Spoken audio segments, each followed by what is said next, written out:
Sebelumnya, terimalah salam kasih dalam Dhamma Satyotu Namo Buddhaya. Perkenalkan, nama saya Virya Sutapanya dari Prodi Pendidikan Keagamaan Buddha semester 4. Di sini saya akan menjelaskan materi tentang Candi Sumber Awan yang berada di Malang, Jawa Timur. Sebelum kita masuk ke dalam materi, di sini saya akan memperkenalkan sedikit mengenai kampus saya, yaitu Sekolah Tinggi Agama Buddha Negeri Sriwijaya, Tangerang, Banten. Untuk lebih jelasnya, teman-teman dapat simak video berikut ini. Nah, gimana? Inilah gambaran singkat mengenai kampus saya, yaitu Sekolah Tinggi Agama Buddha Negeri Sriwijaya, Tangerang, Banten.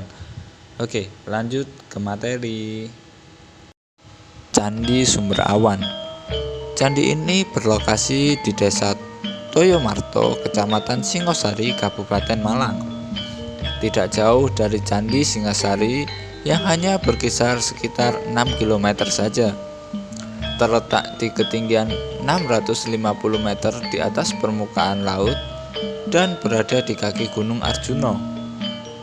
Candi yang terbentuk stupa ini memiliki ukuran panjang 6,25 meter, lebar 6,25 meter, dan tinggi 5,23 meter yang terbuat dari batu andesit.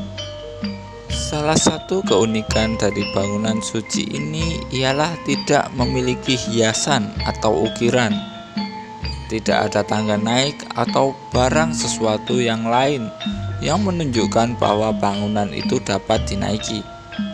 Selanjutnya, penyelidikan memberikan kepastian bahwa bidang berbentuk genta tidak memiliki ruangan di dalamnya untuk menyimpan benda suci atau benda-benda lain.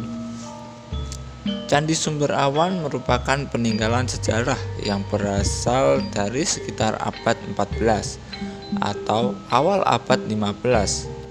Di dalam Prasasti Negara Kertagama disebutkan bahwa Candi Sumber Awan diidentifikasikan sebagai Kasarungan atau Taman Surga Ninfa dan telah dikunjungi oleh Raja Hayam Wuruk dari Majapahit di tahun 1359.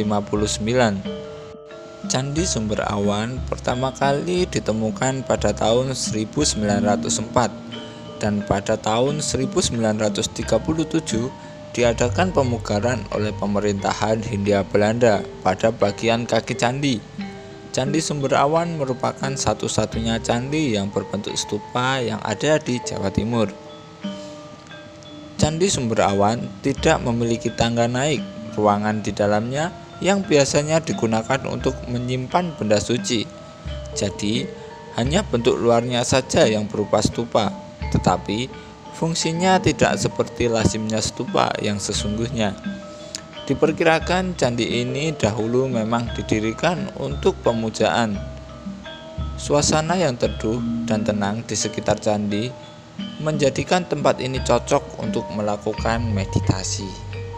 Candi Sumber Awan ini berlatar belakang kebudayaan dan agama yang bersifat Buddhisme.